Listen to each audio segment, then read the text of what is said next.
What would make this an especially useful conversation for you today? So I really want to know how to tighten up the time, the practice time. I haven't had the chance to work on the timings as much as I've worked on the question types and the different type of sections. Sure. Okay, so timing on all sections. hmm And how many practice tests or how many sections have you done up to this point? I have taken 10 actual official LSAT prep tests and the two other from the 2019 and 2020 that I got from Amazon, and I've tried some of their prep test Mhm. books. That's about it. And I also have the resources from Kaplan. I took the Kaplan courses as well. Great, fantastic. So it sounds like you've got plenty of materials and you've had a good hmm general overview of what the exam looks like. Yep. Great. So I yeah, got the after answer types. I got the answers. My, reading comprehension is a hit or miss, but I still will score like around 18 to 22 out of the 27, 28 questions. But the logic games, I'm a little bit slow. Sometimes I get all of them correct. Like sometimes I'll get like 5 out of 7. But that's taking my own time. That's not on the time, like 35 minutes, you know? So that's a little nervous for me. I'm a little sure. nervous about that. Yeah, understood. So yeah, after accuracy, the next thing you want to focus on is pacing. And hmm since you mentioned games, I'll start there. I would suggest that you do the questions within a game in an order that works for you, meaning not just 1 through 5 or 6 through 11 or whatever. Instead, you do the orientation question, then all the local if questions, then finally the global question, so that you build up a base or library of hypotheticals that you can use to help you solve the global questions more efficiently. Got it. And for reading comprehension, I would also suggest you do things a little bit out of order. But in this case, you do the general questions first, because if nothing else, you should walk away from the passage with what the main idea is. You That's a knock very good those point. out. You knock those out. Then you do the line reference questions, or what used to be line reference and is now just a highlighted phrase. You hmm jump to those, and then you do the toughest, more inferential questions last. So you're building your understanding once again as you go. Is there like an easy way to understand the reading comprehension where, I see like the evidence and, conclusion. I am able to like pinpoint those, but there's like so much information dump that I get confused sometimes with my question, like answer, like correct answer. And I feel like it's very tricky. So is there like something where I can pinpoint that to like the correct answer? Well, I would suggest that you know where the details are so you can go hmm back for them when you need them, but I wouldn't obsess over them during your initial read because they Okay. aren't relevant to the majority of questions. So you just simply want to know where are they so you can find them and go back when you need to. Okay. But it's complex. I mean, there's no way to just quote unquote like make it easy right off the bat. I mean, in general, on reading comp, there are ways you can dumb it down or oversimplify it. I'll often think of things as old versus new, or um, good versus bad, or incomplete versus relatively more complete, things like that, as if I were trying to explain it to a kid. Okay. So generally, should we opt for one of the, the toughest kind of answer types, or should we go for more of the basic ones? In reading comp, hmm I would say do the more basic, easy questions first, Okay. then save the tougher ones for last. Like there are some reading comp questions that are similar to logical reasoning, like parallel or Right. weaken, and those are hmm undoubtedly going to be the toughest. They require more layers of understanding. They're more hoops you have to jump through. So I would save those for last, only after you knock out the easier stuff. Okay. Sounds very good. That's a good idea. Sure. And then And logical reasoning, you have questions on timing there?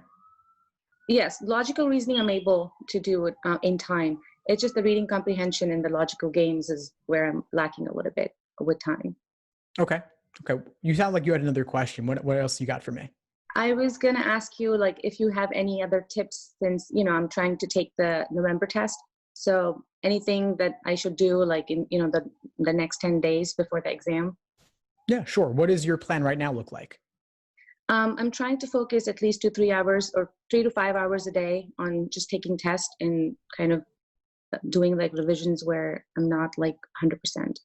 And how many exams are you planning to take? Oh, I can take, I guess, one a day All for right. now. So All right. I So was taking a lot more, but I'm kind of slowing down now because it's just overwhelming me. yeah, no, that runs the risk of burnout. So I think that's honestly a terrible idea. I'll be honest with you. Don't do one a day. That leads to burnout. Certainly don't do more than one a day because that'll really burn you out. This is Yeah. not a test of memorization. You can't cram it. Hmm. And you can't really do one exam a day and review it in sufficient depth anyway. Yeah. So maybe do 2 exams per week for the next Okay. 2 weeks. That would be more than enough along with detailed review of those exams. Now, where are you scoring right now? Around 159 to anywhere 170. So it's like I said, it's hit or miss with reading comprehension, and that kind of brings my score up or down. So my diagnostic test for the first one was 151, and then I just started taking my mid test. I still have to take my final test through Kaplan. Okay. So you've improved a good amount, which is great. Yeah. I would suggest that you really look at the reading comp that you're having trouble with. Instead of just doing Yes. more and more exams and more sections to see where you stand, slow down and look at the passages you're having trouble with. Dissect them, paraphrase them for yourself to the point where something really difficult actually is understandable and you could explain to somebody else. Okay. 2 exams a I week. just don't have a study partner. I wish I had somebody to study with, that, somebody that's actually studying for LSAT, so that would be a little bit more helpful. But I haven't been able to find anybody that I can study with. I hear what you're saying. Yeah, I've actually established a Facebook group for students using my resources, Right. and you might find a study partner there. Others have, and just you could get on Skype with them and just talk through the problems. Okay. I'll try that for sure. But definitely fewer questions reviewed in more depth. That's the way to go. Otherwise, you'll just keep making the same mistakes. Right. And if What you're would you scoring, say? go Mhm. ahead, please. What would you say about the essay part of the LSAT? I wouldn't worry too much about it, and that's something you could say for a later date. In fact, because it's not on the day of. But that will go to the law schools, correct? And they will look that as maybe like, consideration for law school admission. It could basically, if you do terribly on it, that could hurt you. But it's Right. not going to get you into law school if your numbers aren't what you want them to be. Okay, I see. But you So have up it's to fine. 1 year to complete it after the exam. So for now, I'd focus on what's scored and what matters. Down the line, you can look into the writing sample and what's involved there. But I did want to share something with you about the reading comprehension. I was thinking that if you're scoring in the 160s, let's say on average, that means you're getting around maybe 15 questions wrong, let's say. Mm-hmm. Maybe more some days, less other days, but 15 wrong on average. But there's another 10 to 15 questions that you're guessing on and getting lucky, or that you're not 100% sure on. So that's giving you 25 or 30 questions per exam that you should be reviewing for every single exam that you do. And that could take 3 hours or more. Right. So focus your time there. The benefit of doing these exams is to get questions wrong or have difficulty with questions so that you can analyze them and review them. And if no one in your personal life wants to hear about the LSAT, I certainly understand it. That's part of why I make all my videos. It's like an outlet for me. But find some study partners who you can talk through these with a little bit, or even get a tutor. They don't have to be like the best tutor in the world, but just someone who can talk through the problems with you a bit and give you a space to do that. Okay, sounds good. I think I do have somebody in mind that I can call. Good. Yeah, just for like handpick like the toughest passages you come across and go through them line by line, paragraph by paragraph, and then also look at the answer choices that you're picking. What's tempting about them? What makes them wrong? What's discouraging about the correct answer? And what's pushing you away from it? Because there are patterns in this. And if you take the time to slow down and dissect those patterns, you won't make the same mistake again. Right, that's what I've been seeing a lot. Even though I go back and review what I've done wrong, but it hasn't been, it hasn't seemed to work for me. Like I do the same mistake over and over again. Then you haven't fully gotten it yet, and you've got to look in even more depth or talk it over more or spend more time on it so it really sinks in. Okay, I'll try doing that. Sure. Now, so you got about 2 weeks, 2 exams per week, detailed review. Also make sure that these are 5 sections, not 4, right? Right. So one's going to be like whatever they decide to throw it in there.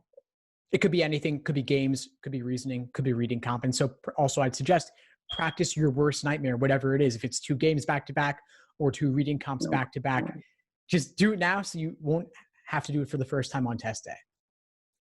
Okay, I get it. Yeah, just plan, lay these out for yourself and make a plan. If you've got about 2 weeks, what's like, let's say you're doing your next exam, maybe you're doing one tomorrow and then one Saturday, and then one the following Wednesday, then one the following Saturday, and reviewing on the days in between, taking a day off here and there. And that's your plan. You don't really need to do more than that other than doing some review and talking through these reading comp passages with someone. Okay, that's a good idea. I'm going to work on that for sure. Great. What else? What else do you have for me? That's all. That's all I have. All right, Neha, it was a pleasure connecting with you. What would you say is the biggest insight you got from our call today? I got tips on how to like what to work on the next 2 weeks before my exam, and just like I guess there's somebody that I can rely on if I have some questions. Perfect. Great. Well, please keep in touch and let me know if you need anything as you move forward. And of course, let me know how it goes for you. Thanks for tuning into the show. Please subscribe if you haven't done so already to be notified of new episodes as I release them. And feel free to reach out if you need anything at all as you move forward with your prep. I'm happy to help however I can. In the meantime, I wish you all the best and take care.